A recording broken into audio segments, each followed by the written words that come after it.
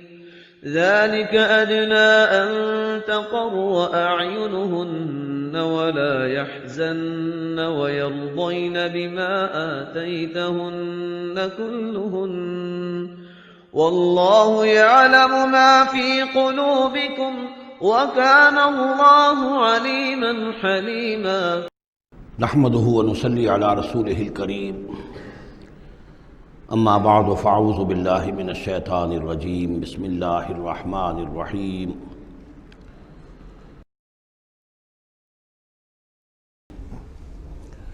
يا أيها الذين آمنوا اذكروا الله ذكرا كثيرا وسبحوه بكرة وأصيلا هو الذی یصلی علیکم وملائکتہ لیخرجکم من الظلمات الی النور وکان بالمؤمنین رحیما۔ صدق اللہ العظیم۔ اہل ایمان اللہ کا ذکر کیا کرو کثرت کے ساتھ۔ ذکر کثیر سے مراد کیا ہے؟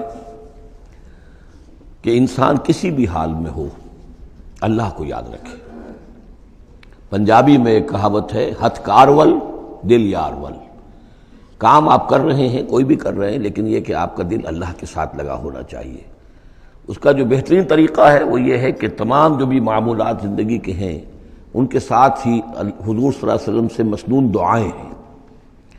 گھر میں داخل ہو رہے ہیں تو دعا مانگیے، باہر نکل رہے ہیں تو دعا مانگیے، بازار میں داخل ہو رہے ہیں تو دعا مانگیے، بازار سے باہر آ رہے ہیں دعا مانگیے، بیت الخلاء میں داخل ہو رہے ہیں دعا ہے۔ لیکن آپ کام بھی کر رہے ہیں ساتھ کے ساتھ، کوئی اضافی وقت آپ کا نہیں لگ رہا ہے، لیکن اس میں یہ ہے کہ آپ کا اللہ کے ساتھ ایک رشتہ قائم رہے۔ باقی یہ کہ قرآن سب سے بڑا ذکر ہے، پھر نماز، یہ تو ہم پڑھ چکے ہیں 21ویں پارے کی پہلی آیت، وَاتْلُ مَا أُوحِيَ إِلَيْكَ مِنَ الْكِتَابِ وَأَقِمِ الصَّلَاةَ إِنَّ الصَّلَاةَ تَنْهَىٰ عَنِ الْفَحْشَاءِ وَالْمُنكَرِ وَلَذِكْرُ اللَّهِ أَكْبَرُ۔ تو اللہ کا ذکر کرو کثرت کے ساتھ، وَسَبِّحُوهُ بُكْرَةً وَأَصِيلًا، اور صبح و شام اس کی تسبیح کرتے رہو۔ هُوَ الَّذِي يُصَلِّي عَلَيْكُمْ وَمَلَائِكَتُهُ، وہ تم پر اپنی رحمتیں بھیجتا رہتا ہے، اپنی عنایتیں اور شفقتیں نازل فرماتا رہتا ہے، نہ صرف وہ خود بلکہ اس کے ملائکہ بھی۔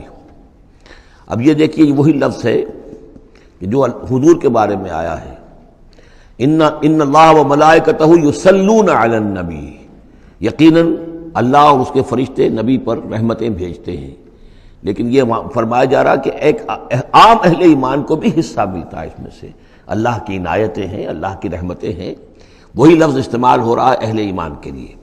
هو الذی یصلی علیکم وملائکتہ لیخرجکم من الظلمات الی النور، وہ اپنی رحمتیں اور عنایتیں نازل فرماتا رہتا ہے، وہ بھی اور اس کے فرشتے بھی، تاکہ نکالیں تمہیں اندھیروں سے روشنی کی طرف۔ وکان بالمؤمنین رحیما، اور یقیناً اللہ تعالیٰ کے اہل ایمان کے حق میں وہ بہت رحیم ہے۔ تحیتہم یوم یلقونہ سلام، ان کی دعا جو ہے جس روز کہ وہ اللہ سے ملیں گے ہوگا سلام۔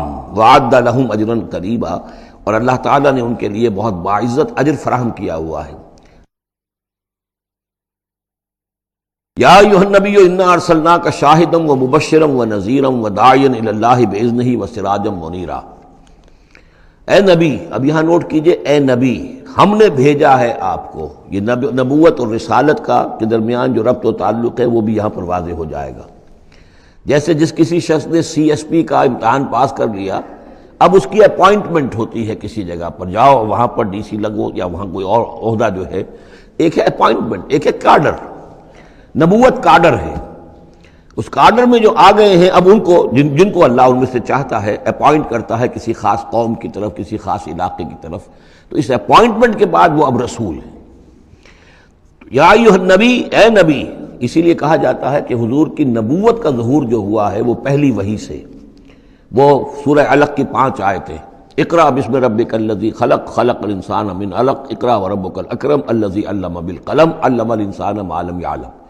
اب ان 5 آیتوں میں کہیں تبلیغ کا حکم نہیں ہے، یہاں سے نبوت کا تو آغاز ہو گیا، لیکن یہ کہ رسالت کا آغاز ہوا ہے جب آپ کو تبلیغ کا حکم آیا، یا ایھا المدثر قم فانذر وربک فکبر۔ اب یہاں سے رسالت کا آغاز ہوا، تو نبوت اور رسالت کے اس فرق کو ذہن میں رکھیں۔ یا ایھا النبی، اے نبی، ہم نے بھیجا ہے آپ کو شاہداً گواہ بنا کر۔ اب اس پر ہم گفتگو کر چکے ہیں، لتکونوا شہداء علی الناس ویکون الرسول علیکم شہیدا، اور لیکون الرسول شہیدا علیکم وتکونوا شہداء علی الناس، سورہ بقرہ میں آیت آئی اور سورہ حج میں آ چکی ہے۔ اور مبشر اور نذیر، بشارت دینے والے، خبردار کرنے والے، یہ تو بہت مرتبہ آ چکا ہے، جمع کے صیغے میں، واحد کے صیغے میں۔ وداعیا الی اللہ باذنہ، اللہ کی طرف بلانے والے اس کے حکم سے۔ یعنی ایک داعی اور بھی ہوتا ہے جو اللہ کا کوئی بندہ ہے، کوئی صوفیاء میں سے ہے، کوئی اللہ کا نیک آدمی، وہ بھی لوگوں کو بلا رہا ہے اللہ کے راستے کی طرف، لیکن نبی رسول کا کام یہ ہو جاتا ہے کہ وہ اس پر مامور ہے کہ وہ بلائے۔ اس میں زمین و آسمان کا فرق ہے، کہ ایک ہے کہ حفظان صحت کے اصولوں پر تمام شہریوں کو جو ہے اس پہ خیال رکھنا چاہیے، عمل کرنا چاہیے، گلیوں میں گندگی نہ ہو، یہ نہ ہو، وہ نہ ہو، یہ تو گویا کہ اصول شہریت میں سے ہے۔ ایک محکمہ ہے جو قائم کیا گیا اسی کام کے لیے، وہ تو مامور ہیں، وہ تو تنخواہ اسی کی لیتے ہیں، لہذا وہ ہم وقت اسی کام کے اوپر لگے ہوئے ہیں۔ تو اسی طریقے سے دفاع وطن ہے، ویسے تو ہر شہری کا فرض ہے کہ اس کے لیے اپنے آپ کو ہر وقت تیار رکھے، لیکن ایک فوج آپ نے تیار کی ہوئی ہے جو اسی کام کے لیے. تو رسول تو گویا کہ وہ پھر داعی اللہ باذنہ ہی، اللہ کے حکم سے معمور من اللہ ہو کر پھر وہ جو ہے دعوت دیتا ہے. وسراجا منیرا، اور آپ کو ایک بہت روشن چراغ بنا دیا، چراغ ہدایت. وبشر المؤمنین بان لهم من اللہ فضل کبیرا، اور اہل ایمان کو آپ بشارت دے دیجئے کہ ان کے لیے اللہ کی طرف سے بہت بڑا فضل ہے.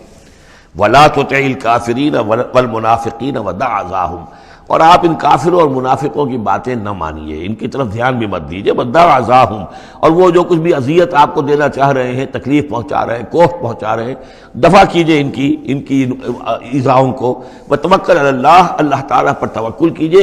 وکفیٰ باللہ وکیلا، اللہ کافی ہے آپ کے لیے سہارا، اور آپ کی مدد کرنے کے لیے اللہ کافی ہے. یہ کچھ نہیں بگاڑ سکیں گے، جو چاہیں اسکینڈلز اٹھا لیں، جو چاہیں آپ کے خلاف سازشیں کر لیں، آپ کا بال بیکا نہیں کر سکیں گے. یا ایھا الذین آمنوا اذا نکحتم المؤمنات ثم طلقتموہن من قبل ان تمسوہن، اب ایک حکم یہاں پر طلاق کے ضمن میں بھی آ رہا ہے. پہلے آ چکا ہے کہ اگر نکاح ہو چکا ہے کسی سے اور کوئی مہر مقرر نہیں ہوا تھا، لیکن پھر بھی طلاق اگر دینی ہے تو بہرحال اسے کچھ نہ کچھ مہر جو ہے وہ اس کو کچھ نہ کچھ دے دلا کے رخصت کرنا چاہیے. اور اگر ملاقات سے قبل نکاح دی ہے، مہر طلاق دینی ہے، مہر مقرر ہو چکا تھا تو آدھا مہر دینا ہوگا. اب یہاں مسئلہ آ رہا ہے عدت کا. یا ایھا الذین آمنوا، اہل ایمان، اذا نکحتم المؤمنات، جب تم مومن خواتین سے نکاح کرو، ثم طلقتموہن من قبل ان تمسوہن، پھر کوئی سبب ایسا ہو جائے کہ اس سے پہلے کہ تمہاری ان سے ملاقات ہو، تم انہیں چھو، انہیں تم طلاق دے دو، فما لکم علیہن من عدۃ تعتدونہا، تو پھر تمہارا کوئی حق نہیں ہے کہ وہ عورت جو ہے عدت کرے اور اس کی تم عدت پوری کرواؤ اس لیے کہ تمہاری ملاقات ہی نہیں ہوئی، کوئی سوال ہی پیدا نہیں ہوتا کہ اس کے رحم میں کوئی بچہ جو ہے اللہ تعالیٰ نے اس کو تخلیق فرما دیا ہو. لہذا عدت تو اس لیے ہوتی ہے کہ یہ بات پوری طریقے سے واضح ہو جائے کہ اس معاملے میں سابق شوہر سے کسی کے اس کے وطن میں کوئی کسی کا حمل نہیں ہے.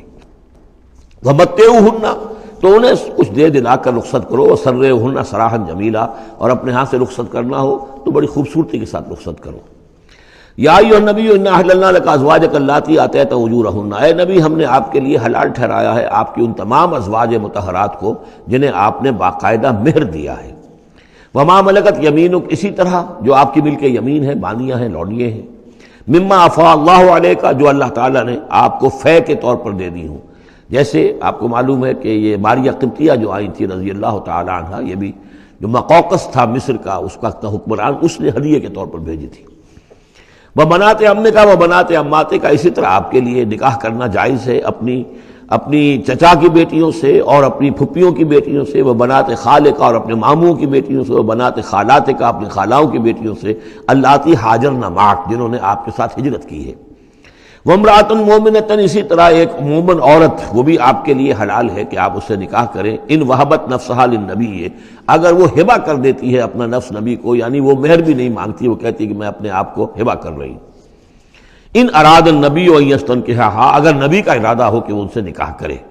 خالصۃ لک من دون المؤمنین، یہ جو ہے رعایت آپ کو دی گئی ہے تمام اہل ایمان سے علیحدہ رکھ کر، یعنی تمام اہل ایمان کے لیے زیادہ زیادہ 4 کی قید ہے، لیکن آپ کے لیے یہ سب جو آپ کے گھروں میں آباد ہیں یہ سب جائز ہیں. ان میں سے کسی کو بھی آپ طلاق نہیں دیں گے، اور 4 کی جو قید ہے وہ آپ پر نہیں ہے. قد علمنا ما فرضنا علیہم من ازواجہم، ہمیں خوب معلوم ہے کہ ہم نے عام مسلمانوں پر کیا کیا چیزیں ان کی بیویوں کے ضمن میں فرض کی ہیں، لازم کی ہیں، کہ ایک وقت میں 4 سے زیادہ کا نکاح نہیں ہو سکتا. وما ملکت ایمانہم، اسی طریقے سے جو ان کی لونیاں اور مانیاں ہیں ان کے بارے میں بھی ہم نے کیا کیا قواعد و ضوابط کا انہیں پابند کیا ہے. لکہ لا یکون علیک حرج، تاکہ آپ پر کوئی تنگی نہ ہو. وکان اللہ غفور الرحیم، اللہ غفور الرحیم ہے.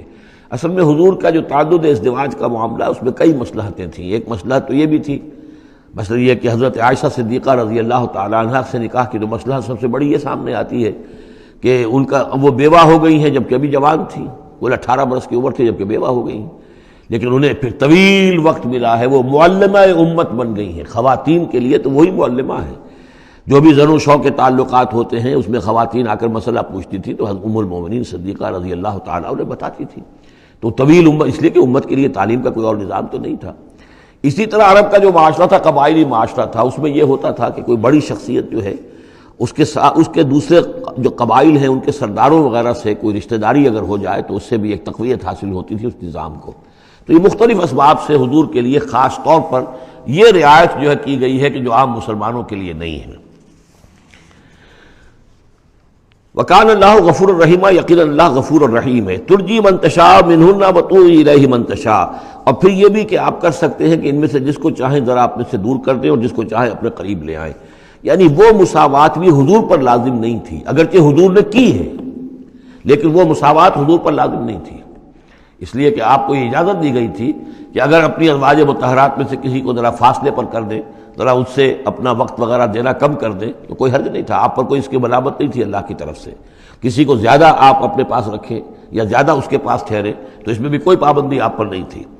صاف اجازت دی گئی ہے، ترجی من تشاء، جو دور ذرا کر دے اپنے سے جس کو چاہے، وتؤوی الیک من تشاء، اور جس کو چاہے اپنے پاس قریب کر لو، ومن ابتغیت ممن عزلت، اور جسے آپ نے کہیں ذرا سا اپنے سے پرے کر دیا ہو اگر انہیں دوبارہ قریب اپنے لانا چاہو فلا جناح علیک، تو اس میں بھی آپ پر کوئی حرج نہیں ہے۔ ذالک ادنیٰ ان تقر اعینہن، یہ زیادہ قریب تر ہے اس سے کہ ان کی آنکھیں بھی ٹھنڈی رہیں، ولا یحزن، اور وہ رنجیدہ نہ ہوں، یعنی ایسا نہ ہو کہ کسی اپنی زوجہ محترمہ سے آپ ذرا زیادہ دیر کے لیے جو ہے وہ دور رہیں، ایسا بھی نہیں ہونا چاہیے، ان کی بھی آنکھوں کی ٹھنڈک رہنی چاہیے۔ وَيَرْضَيْنَ بِمَا آتَيْتَهُنَّ كُلَّهُنَّ، اور تاکہ وہ سب کی سب راضی رہیں ان چیزوں سے جو آپ انہیں دیتے ہیں۔ حضور کا معاملہ یہ تھا کہ آپ نے کامل مساوات برتی ہے، ناپ تول کے ساتھ، نان نفقہ سب کا برابر، وقت اپنا سب کے ساتھ برابر، باریاں مقرر ہیں اور باریوں پر ہی آپ سب شب باشی فرماتے تھے، آج ان کے پاس ہے، کل ان کے پاس ہے، پرسوں ان کے پاس ہے۔ ایک وقت آپ نے رکھا تھا جب مدینے میں آپ ہوتے تھے تو عصر اور مغرب کے درمیان چند منٹ کے لیے، 5 7 منٹ کے لیے آپ سب کے ہاں ہو آتے تھے تاکہ سب سے اس روز کی ملاقات ہو جائے۔ باقی یہ ہے کہ شام کو شب باشی، ظاہر بات ہے رات کو کہ ایک کے ہاں ہوتی تھی، اور ہر چیز کے اندر جو ہے حضور نے صلی اللہ علیہ وسلم پوری مساوات کی ہے۔ اور اس پر بھی آپ کہتے تھے اللہم ھذا قسمی فیما املک، اے اللہ جو چیزیں میرے اختیار میں ہیں، جن میں ناپ تول ہو سکتا ہے اس میں تو میں نے برابر کی تقسیم کر دی ہے، فلا تلمنی فیما تملک ولا املک، تو اللہ مجھے اس پر ملامت نہ ہو کہ جو میرے اختیار میں نہیں بلکہ تیرے اختیار میں، یعنی میرا دلی رجحان اگر ان میں سے کسی ایک طرف زیادہ ہے تو ظاہر بات ہے انسان کو اس کے اوپر اختیار نہیں ہے، اور یہ سورہ نساء میں آ بھی چکا ہے کہ یہ معاملہ تو تم چاہو بھی تو اس میں تمہارے لیے ممکن ہی نہیں ہے کہ اس قلبی رجحان کو بھی برابر تقسیم کر سکو، یہ تمہارے اختیار میں نہیں ہے، تو ظاہر بات ہے اس کے اوپر اللہ تعالیٰ کی طرف سے بات کچھ بھی نہیں ہے۔ واللہ یعلم ما فی قلوبکم، اللہ جانتا ہے جو کچھ کہ تمہارے دلوں میں ہے، وکان اللہ علیما حکیما، اللہ علیم اور حکیم ہے۔ بارک اللہ لی ولکم فی القرآن العظیم ونفعنی وإیاکم بالآیات والذکر الحکیم۔